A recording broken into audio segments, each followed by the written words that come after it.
जय सिया राम। आप इस वीडियो को लास्ट तक जरूर देखिएगा क्योंकि इसमें बहुत अच्छा प्रसंग के साथ आज मैं आपको सीता तथा पुरुषोत्तम राम जी का स्वयंवर की बताने वाली हूँ। कितना आज शुभ घड़ी है, आज विवाह पंचमी का दिन है और आज हम भगवान का स्वयंवर के बारे में चर्चा कर रहे हैं। आइए सभी लोग मिलकर भगवान श्री राम तथा माता सीता से प्रार्थना करें कि हमारा भक्ति मार्ग पे वो दृढ़ी करें मन को। और इसी के साथ शुरू करते हैं प्रसंग राम तथा सीता जी का विवाह। सीता माता अपने सखियों के सहित वन में जाती हैं माता गौरी का पूजन करने। यहीं से मैं शुरू करती हूँ कथा। और उधर राम जी लक्ष्मण जी के साथ अपने गुरु विश्वामित्र के लिए पूजन के लिए फूल लेने जाते हैं और वो बगीचे में दोनों से मिलना होता है। पहली बार जब सीता जी राम जी को देखती हैं तो वो देखते ही रह जाती हैं। उनकी सखी भी कहती हैं कि कोई आया है। और तब सीता माता राम जी को किस प्रकार से जाती हैं मिलने। सखी रे दो कुंवर सुंदर मनोहर बागे आए हैं। सखी रे दो कुंवर सुंदर मनोहर बागे आए हैं। बड़े की सामोली सूरत वो घटे घटे को संवारे हैं। बड़े की सामोली सूरत वो घटे घटे को संवारे हैं। लखने है नाम छोटो का राम के वो दुलारे हैं। इस प्रकार सखी अपने सीता जी से कहती है कि हे सीता, देखो दो लोग आए हैं राजकुमार। वो बहुत ही प्रिय, बहुत ही सुंदर, आकर्षक दिखते हैं और वो ऐसा लगता है कि पूरे संसार में वही दो भाई ऐसे सुंदर हैं, उनसे अधिक कोई नहीं। इस प्रकार सीता जी जब सुनती हैं तब उनके पास जाने की इच्छा रखती हैं और धीरे से जाती हैं। और सीता माँ भगवान राम जी को देखती हैं जब पहली बार। राम को देख कर श्री जनक नंदिनी बाग में यूं खड़ी की खड़ी रह गई। हरे राम देखे सिया माँ सिया राम को। राम देखे सिया माँ सिया राम को। चारे अखियाँ लड़ी की लड़ी रह गईं। माता सीता और लक्ष्मी माँ एक ही हैं तो दोनों एक दूसरे से जानते हैं। सदा सर्वदा सीता राम एक दूसरे को जानते हैं। पिछले जन्म में विष्णु लक्ष्मी थे, वही इस जन्म में राम का अवतार हुआ है। माता इतना व्याकुल हो गई राम जी को देखकर कि मेरे प्राणनाथ, मेरे स्वामी मेरे सामने हैं। वे इतना शर्माते हुए ऐसे आंख बंद कर ली हैं और सारी सखियां उनको देख रही हैं कि राम और सीता जी एक दूसरे से कितना प्रेम करते हैं। इसी समय एक चतुर सखी कहती है कि धीरज रखकर हाथ पकड़ के बोलती हैं सीता को कि गिरजा जी का फिर ध्यान कर लेना। इस समय तुम राजकुमारों को मन भर के निहार क्यों नहीं लेती हो। इसके बाद फिर सीता जी ने सकुचा कर नेत्र खोले और रघुकुल के दोनों सिंहों को अपने सामने खड़े देखा। नख से शिखा तक श्री राम जी की शोभा देखकर फिर पिता का प्रण याद करके उनका मन बहुत फिर दुखी हो गया कि जनक जी स्वयंवर करने के बाद ही उनको अपने पुत्री का कन्यादान करना था। शिव जी के कठोर धनुष को सोचकर सीता माँ बहुत विलाप करने लगी। हृदय में श्री राम जी की सांवली मूर्ति को रखकर वो वहाँ से तो चली गईं, परंतु यही सोचते रहीं सारे रास्ता कि वो तो सुकुमार हैं, रघुनाथ जी उसे कैसे तोड़ेंगे। पिता के प्रण की स्मृति से उनके हृदय में बड़ा विलाप और मन खराब होता रहा। माँ भगवती सीता ये भी भूल गईं कि प्रभु श्री राम स्वयं विष्णु का अवतार हैं और वो सब कुछ कर सकते हैं। प्रेम में इतना गहरा उनके हृदय में स्याही बनकर उभर रहा था कि वो सब कुछ भूल गईं। उनको सिर्फ एक ही रास्ता दिख रहा था, माँ जगत जननी जगदम्बा, और उनको पूजा करने के लिए वो गई हुई थी। वे उनसे ही कहती हैं कि हे पर्वत के राजा के पुत्री, आपकी जय हो माँ। महादेव जी के मुख रूपी चंद्रमा की ओर टकटकी लगाकर देखने वाली चकोरी, आपकी जय हो। आपका न आदि है, न मध्य है, और ना ही कोई अंत है। आपके असीम प्रभाव को वेद भी नहीं जानते। आप संसार को उत्पन्न, पालन तथा नाश करने वाली हैं। हे माँ, आप अंदर बाहर सब कुछ जानने वाली हैं। आप सभी को मुंह मांगा वरदान देने वाली हैं। हे त्रिपुर के शत्रु शिव जी की प्रिय पत्नी, आपकी सेवा करने से चारों फल सुलभ हो जाते हैं। हे देवी, आपके चरण कमलों की पूजा करके देवता, मनुष्य तथा मुनि सभी सुखी हो जाते हैं। आप मेरे भी मनोरथ को भली भांति जानती हैं माँ, क्योंकि आप सदा सबके हृदय रूपी में निवास करती हैं। इसी कारण मैंने उसको प्रकट नहीं किया है। ऐसा कहकर जानकी उनके चरणों में गिर पड़ती हैं। इस प्रकार सीता जी के विनय को सुनकर और उनके प्रेम को समझकर माता वहाँ मूर्ति से मुस्कुराई और उनके गले की माला नीचे गिर गई। सीता जी ने आदर पूर्वक उसका प्रसाद समझकर अपने सिर पर धारण किया और गौरी जी का हृदय से हर्ष से भर गया। तुलसिया साथी आशीष हमारी, पूजहु मन कामना तुम्हारी। हे सीता, हमारी सच्ची आशीष सुनो, तुम्हारी मनोकामना पूर्ण होगी बेटी। नारद जी का यह वचन सदा पवित्र और भ्रम आदि दोषों से रहित है। वह हमेशा सत्य होता है। मन जाहिरा जो मिलई सोबर, सहज सुंदर सामरो। करुणा निधान सुजान शील, स्नेह जानत रावरो।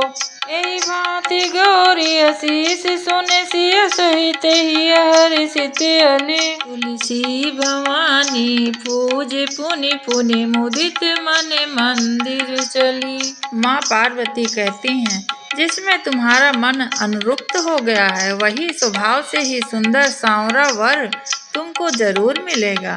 और गौरी जी यह आशीर्वाद देकर जानकी समेत को सब सखियों को हर्षित कर दी। इस बात को सीता जानती हैं कि अब माँ भगवती गौरी मुझे आशीर्वाद दे दी हैं, तो मेरी मनोकामना अवश्य पूरी होगी। इसके बाद वो अपने घर जाती हैं। इधर राजा जनक देश देश से सभी राजाओं को आमंत्रित करते हैं और सभी लोग आते हैं धनुष यज्ञ में। विश्वामित्र जी के साथ राजा रामचंद्र जी और लक्ष्मण जी भी आते हैं और वो सभी को प्रणाम करके और विश्राम करते हैं। फिर प्रातः हुआ और वे राजाओं के समाज में ऐसे सुशोभित हो रहे थे मानो तारा गणों के बीच में पूर्ण चंद्रमा हो। जिसकी जैसी भावना थी श्री राम जी को वैसे ही सबने देखा। वहाँ की स्त्रियां हृदय में हर्षित होकर अपनी अपनी रुचि के अनुसार उन्हें देख रही थी, मानो श्रृंगार रस ही परम अनुपम मूर्ति धारण किए हुए वहाँ सुशोभित हो रहा हो। सुंदर सांवले और गोरे शरीर वाले, नेत्रों को चुराने वाले और कौशलाधीश कुमार राज समाज में इस प्रकार सुशोभित हो रहे हैं। जिसके कमर में तरकस और पीताम्बर बांधे हैं, हाथों में बाण और सुंदर कंधों पर धनुष तथा पीले यज्ञों पवित्र सुशोभित हो रहे हैं। उन्हें देखकर सब लोग सुखी हुए। नेत्र एकटक और तारे भी नहीं चलते। जनक जी दोनों भाइयों को देखकर बहुत हर्षित हुए। तब उन्होंने जाकर मुनि के चरण कमल पकड़ लिए और प्रणाम करके कुशलता पूछी। सभी वहाँ सोच रहे हैं कि श्री रामचंद्र जी को जगत पिता परमेश्वर विचार कर नेत्र भरकर देख लो, ऐसा अवसर बार बार कहाँ मिलेगा। सुंदर सुख देने वाले और समस्त गुणों की राशि हैं ये दोनों। शिव जी के हृदय में बसने वाले हैं। स्वयं शिव जी भी इन्हें सदा हृदय में अपने छिपाए रहते हैं और नेत्रों के सामने आ गए हमारे आज। इसी अवसर में जानकी जी को सभी लोग निहार रहे हैं। और रूप और गुणों की खान जगत जननी जानकी जी शोभा का कोई वर्णन नहीं कर सकता है, इसलिए उनकी उपमाएं देना तुच्छ लगती हैं। उनकी सुंदरता का बखान करना यानी अपमान करने के बराबर है भक्तों। यह स्वयं तुलसीदास जी कहते हैं। इसके बाद सीता जी चलती हैं। चली संग लय सखी सयानी, गावत गीत मनोहर बानी। सोहे नवल तनु सुंदर सारी, जगत जननी अतुलित छवि भारी। माल के लिए माता सीता आ गईं। सीता जी राम जी को बार बार देखना चाहती हैं, परंतु समाज को देखकर वो सकुचा जा रही हैं। सारे राजाओं यह देखकर सीता माँ को ललायित हो रहे थे, परंतु जो धनुष तोड़ेगा वही सीता माता से विवाह कर उन्हें ले जाएगा, यह सोचकर सब प्रफुल्लित हो रहे थे। सब बारी बारी धनुष उठाने लगे, परंतु कोई हिला भी न सका धनुष को। अतः जनक जी आगे कहते हैं कि सभी राजा आए, परंतु कोई धनुष को ना तोड़ सका। कहिए क्या सीता के भाग्य में विवाह योग्य ही नहीं है? इस प्रकार जनक बहुत दुखी हो रहे हैं। जनक जी कहते हैं, हे सिए अनेको यत्न किए, पर कर्मों की रेखा मिटा न सका। इतने राजा यज्ञ में आए, पर डोली में तुम्हें बिठा न सका। इस प्रकार जनक बहुत विचलित होकर अपने पुत्री को हृदय से लगा लिया और कहते हैं, हे सीता, मैंने तुम्हारे लिए पूरा धनुष यज्ञ किया था, वह निष्फल हो रहा है, क्योंकि कोई राजा अभी तक इस धनुष को हिला भी नहीं सका और मैंने गलत निर्णय ले लिया। इस बात को सभी राजा सुनते हुए सिर नीचे झुका लिया। जनक जी के वचन को सुनकर सभी स्त्री पुरुष जानकी की ओर देख रहे थे और दुखी हो रहे थे, परंतु लक्ष्मण जी बहुत तमतमा उठे।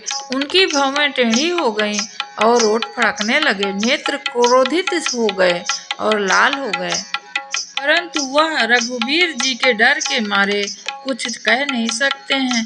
जनक के वचन सुनकर उन्हें बाण के जैसे लगे, लेकिन वो मन में भी नहीं रखे। वो श्री राम जी के पैर छूकर और यथार्थ वचन बोलते हैं। कहते हैं, रघुवंशियों में कोई भी जहाँ होता है उस समाज में ऐसे वचन कोई कहता भी नहीं है। यह अनुचित वचन रघुकुल शिरोमणि श्री राम जी को उपस्थित होते हुए भी कहे जा रहे हैं। कहते हैं कि यदि आपकी आज्ञा हो प्रभु, तो धनुष को मैं कमल की डंडी की तरह तोड़कर इसे अभी रख दूं। इस प्रकार लक्ष्मण के क्रोध के वचन सुनकर सारी दिशाएं डगमगाने लगीं। सभी लोग और सब राजा डर गए। सीता जी के हृदय में हर्ष हुआ और जनक जी सकुचा गए। तब गुरु विश्वामित्र जी श्री रघुनाथ और सब मुनि मन में प्रसन्न हुए, एक बार पुलकित होने लगे। विश्वामित्र श्री रामचंद्र जी को इशारे में कहते हैं कि हे राम, उठो, शिव का धनुष तोड़ो और हे तात, जनक का संताप मिटाओ। इस तरह गुरु के वचन सुनकर श्री राम जी चरण में गुरु के सिर झुकाकर और हर्षित होकर लजाते हुए सहज स्वभाव से ही उठ के खड़े हुए और श्री राम जी सुंदर मत वाले श्रेष्ठ हाथी की चाल से स्वाभाविक ही चले। श्री राम जी के चलते नगर भर के सब स्त्री पुरुष सुखी हो गए और उनके शरीर सभी रोमांच से भर गए। राम जी आगे बढ़ते हुए अपने पितरों तथा देवताओं की वंदना करा और पुण्य को स्मरण किया। यदि हमारे पुण्यों का कुछ भी प्रभाव हो, हे गणेश जी, शिव जी के धनुष को मैं कमल के डंडे के भांति तोड़ दूं।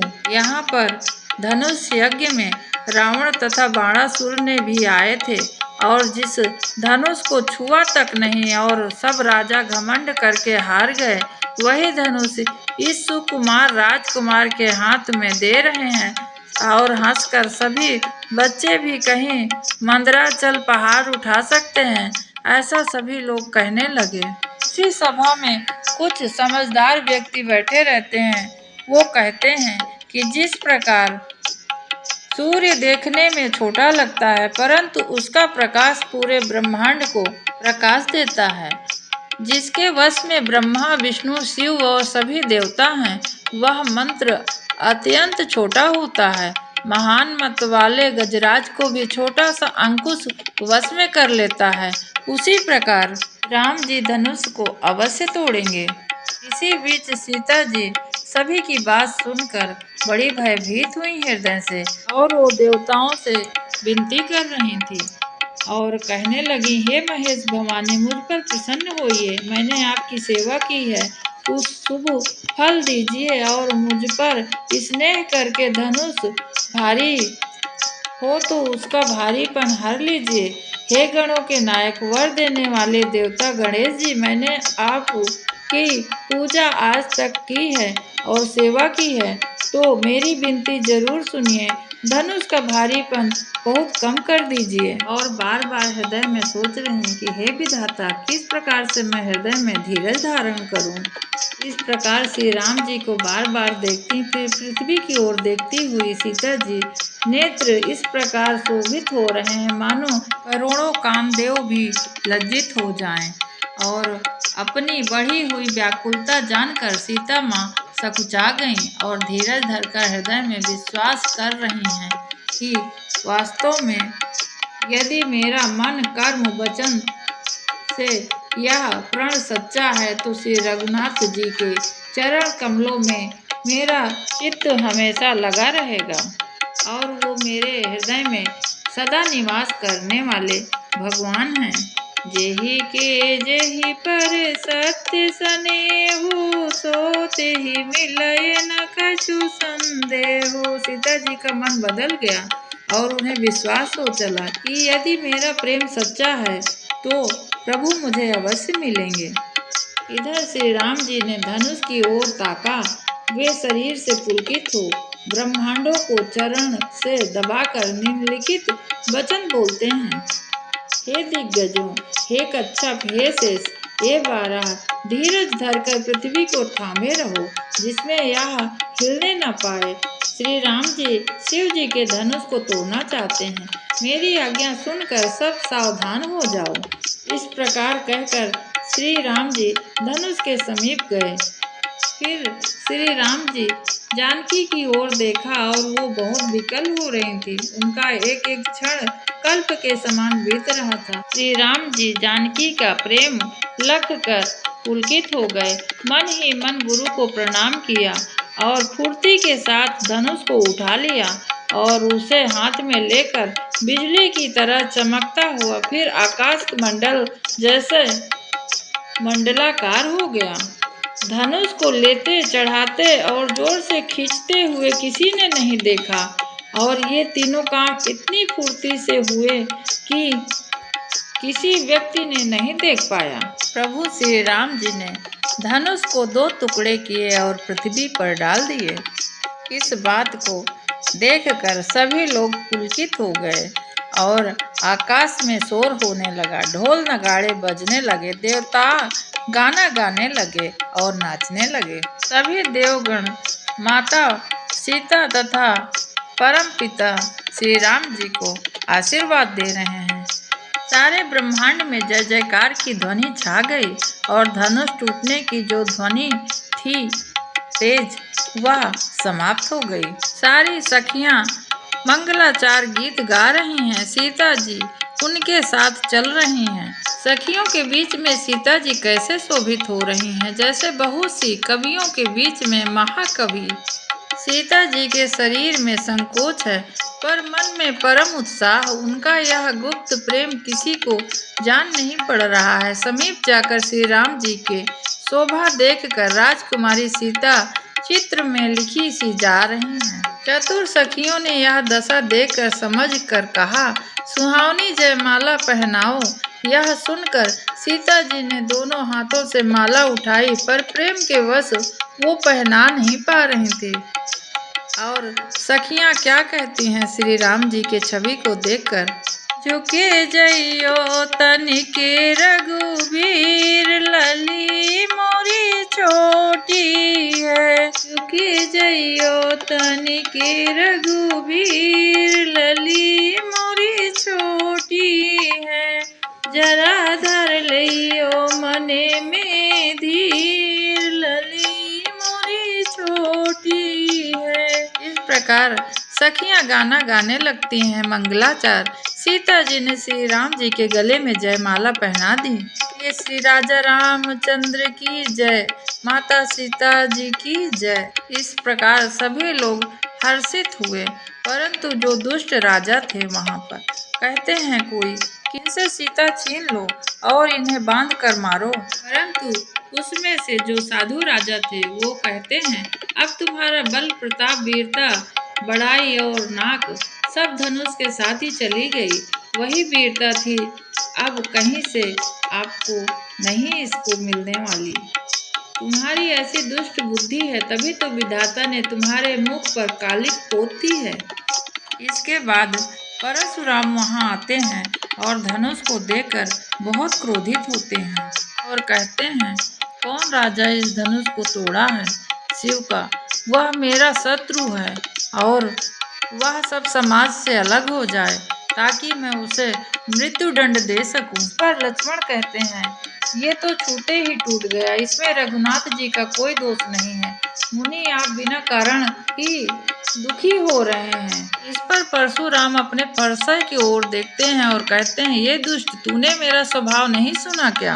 इस प्रकार लक्ष्मण तथा परशुराम संवाद आप सब जानते ही हैं भक्तों। इसके बाद राजा जनक राजा दशरथ को निमंत्रण भिजवाते हैं तथा सीता और श्री रामचंद्र जी का विवाह के बारे में बतलाते हैं। सेवक जाता है और उनको बताता है राजा दशरथ तथा उनके चारों पुत्र की आज विवाह होने जा रहा है।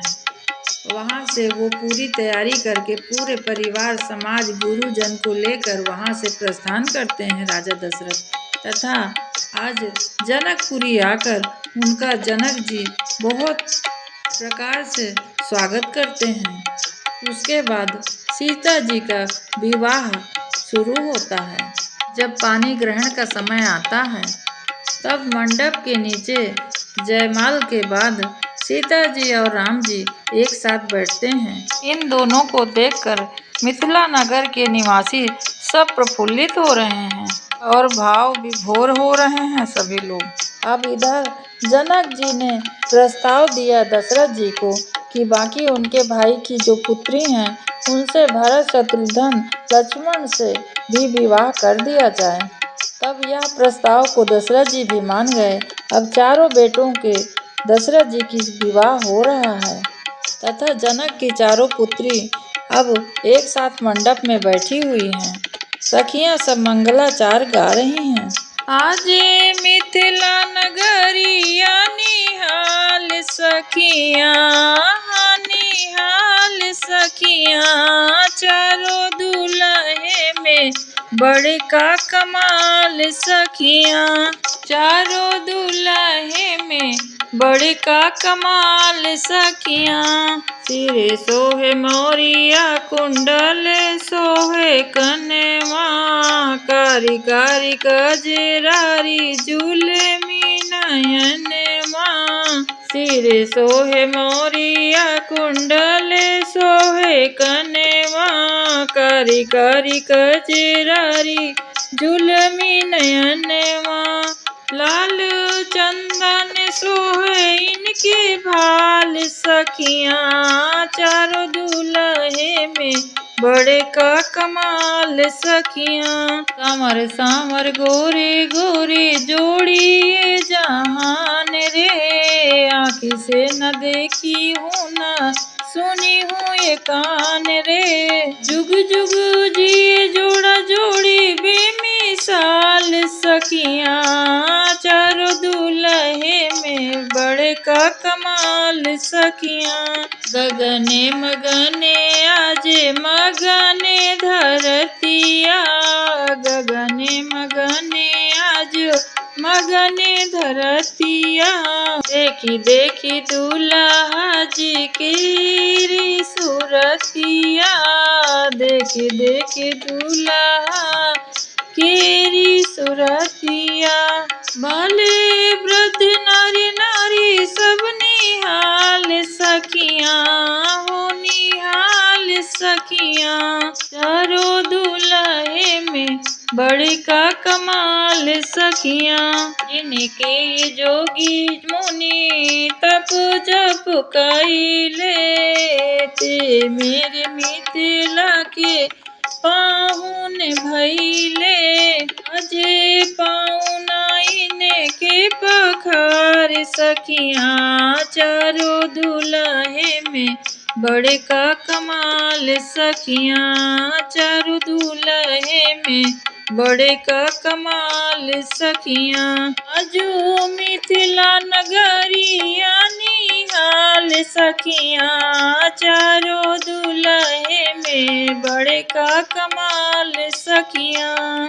चारों दुल्हे में बड़े का कमाल सखियाँ। इस तरह चारों भाइयों का जयमाल के बाद विवाह हुआ और राम जी का सीता जी के साथ, लक्ष्मण जी का उर्मिला जी के साथ तथा भरत जी का मांडवी के साथ और शत्रुघ्न जी का स्तुति कीर्ति, इन चारों बेटियों का राजा जनक जी द्वारा कन्यादान हुआ। भक्तों, कन्यादान के बाद एक रिवाज और है। कोहबर में जाती हैं और कोहबर में सब भाभी और बहन और सखियाँ इनका अभिवादन करती हैं तथा अपने कुल देवता की पूजा करवाती हैं तथा कोहबर की सब कार्यक्रम समाप्त हो गया। अब आइए जनवासे वापस जाते हैं। चारों पहुना यानी दामाद, चारों दामाद जनवासा जाते हैं। उसके बाद वहाँ विश्राम करते हैं।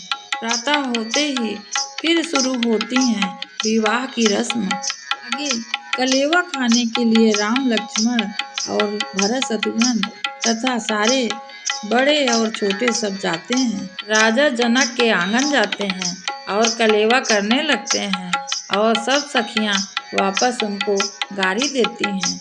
गारी हमारे यहाँ एक मृदुल भाषा से गारी देती हैं सखियाँ सारी उनको, और वो बड़े मनोहार मन से खा रहे हैं और प्रेम से गारी सुन रहे हैं। सारी माताएं कहती हैं कि हे राम जी, आप बताओ कि आपको सभी लोग गाली क्यों दे रहे हैं। अरे राम जी से पूछे जनकपुर की नारी हो, बताओ बाबुआ लोगवा देते काहे गारी, बताओ बाबुआ। तोहरा से पूछूं मैं वो धनुष धारी, एक भाई गोर काहे एक भाई कारी, एक भाई गोर काहे एक भाई कारी, बताओ बाबुआ लोगवा देते काहे गारी, बताओ बाबुआ। राम जी से पूछे जनकपुर की नारी हो, बताओ बाबुआ लोगवा देते काहे गारी, बताओ बाबुआ। सखियाँ हंसते हुए कहती हैं कि आप तो काले काले हो और आपके भाई गोरे गोरे, ऐसे कैसे हो गया। और आगे हंसते हुए कहती हैं कि ये गुरु विश्वामित्र जी जो हैं और इनकी पाकी पाकी जो दाढ़ी है, इनके बारे में मैं कुछ कहती हूँ। ई बूढ़े बाबा के पकल पकल दाढ़ी, ई बूढ़े बाबा के पकल पकल दाढ़ी, अरे देखने में पातरे खाए भरे थारी, देखने में पातरे खाए भरे थारी, बताओ बाबुआ लोगवा देते काहे गारी, बताओ बाबुआ। राम जी से पूछे जनकपुर की नारी हो, बताओ बाबुआ लोगवा देते काहे गारी, बताओ बाबुआ। राजा दशरथ जी तो कैले होशियारी, राजा दशरथ जी तो कैले होशियारी, एक ही मर्दवा पे तीन तीन नारी, बताओ बाबुआ लोगवा देते काहे गारी, बताओ बाबुआ। राम जी से पूछे जनकपुरी की नारी हो, बताओ बाबुआ लोगवा देते काहे गारी, बताओ बाबुआ। ये आज भी आप लोगों के यहाँ उत्तर प्रदेश या बिहार साइड में ये बहुत आज भी प्रचलित है। जब लड़का कलेवा खाने जाते हैं तब सभी जितनी भी सखियां हैं मिलकर उनको गाली देती हैं स्नेह से और उनको कुछ भेंट अवश्य देती हैं।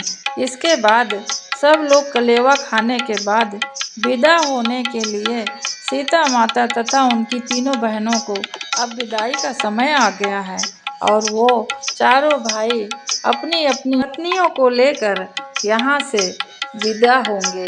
इसके बाद वो अयोध्या जाएंगे। राजा जनक जिस प्रकार से हम और आप अपने पुत्री को किसी प्रकार का दहेज देने के लिए कमी नहीं छोड़ते, उसी प्रकार राजा जनक भी अपने पुत्रियों के पीछे बहुत सा धन दौलत हाथी घोड़ा हर प्रकार की सुविधा देकर भेजें तथा अपने दामादों से बड़ा स्नेह करते हुए उन्हें छाती से लगाया और विदा का भाव किया। अब राजा दशरथ तथा राजा जनक दोनों आपस में बड़े आदर पूर्वक मिले और उनको भी विदा किया वहाँ से राजा जनक जी। इसके बाद वो सब अयोध्या के लिए प्रस्थान किए। वहाँ से अयोध्या आए। यहाँ पर अयोध्या में उनकी तीनों माताएं बड़ा मंगलाचार गा रही हैं और सारे नगर निवासी सब प्रसन्न होकर उनको देखने के लिए ललायित हैं। यहाँ पर भी सारी सखियाँ गा रही हैं, कहती हैं, क्या है कौशल्या मैया लल्ला मोहल्ले में मच गया हल्ला। क्या है कौशल्या मैया लल्ला मोहल्ले में मच गया हल्ला। जनक बिया है अपनी सीता, जनक बिया है अपनी सीता। क्या है कौशल्या राम लल्ला मोहल्ले में मच गया हल्ला। बाबा लुटाओ में कुर्ता धोती, बाबा लुटाओ में कुर्ता धोती। मैया लूटा में कमर छल्ला मोहल्ले में मच गया हल्ला। मैया लूटा में कमर छल्ला मोहल्ले में मच गया हल्ला। सब सखियन की भीड़ लगी है, सब सखियन की भीड़ लगी है। ब्याह गयो अवध लल्ला मोहल्ले में मच गयो हल्ला। ब्याह गयो अवध लल्ला मोहल्ले में मच गयो हल्ला। इसके बाद सभी लोगों ने बड़ा आनंद उठाया और सभी चारों बहुओं को उतारने के लिए परछन करने के लिए तीनों रानियां तथा उनकी सारी सखियां आई हैं। आज तो अवधपुर में स्वयं श्री राम जी तथा माता सीता का आगमन हो रहा है। आज तो निहाल हो गए वो हर जीव हर प्राणी तथा मनुष्यों का तो कहना ही क्या। आज के लिए बस इतना ही भक्तों। यदि आपको थोड़ा भी ये वीडियो अच्छा लगे तो दूसरे को ज़रूर शेयर करिए। आज के लिए बस इतना ही। भगवान राम की कथा कल मैं इसी के आगे का प्रसंग आपको बतलाऊंगी कि किस प्रकार से आगे उनकी तीनों सास और ससुर किस प्रकार से उनको बहुत प्रेम से अपने बहुओं को रख रहे हैं और किस प्रकार से उनका लालन पालन कर रहे हैं। क्योंकि उस युग में बहुत छोटे छोटे वर वधू होते थे, तभी विवाह हो जाता था। सीता जगत जननी जगदम्बा हैं भक्तों, परंतु वो सब हमारे और आपकी तरह ही हर सुख दुख सह के एक हमारे और आपके लिए उदाहरण बने हैं, सीता तथा राम जी। हम यदि रामचरितमानस को सुनते हैं, पढ़ते हैं और देखते हैं तो निश्चित तौर पर हमारा भी हृदय परिवर्तित होता है और हम भगवान के शरण में होते हैं। आज के लिए बस इतना ही। हरे कृष्णा।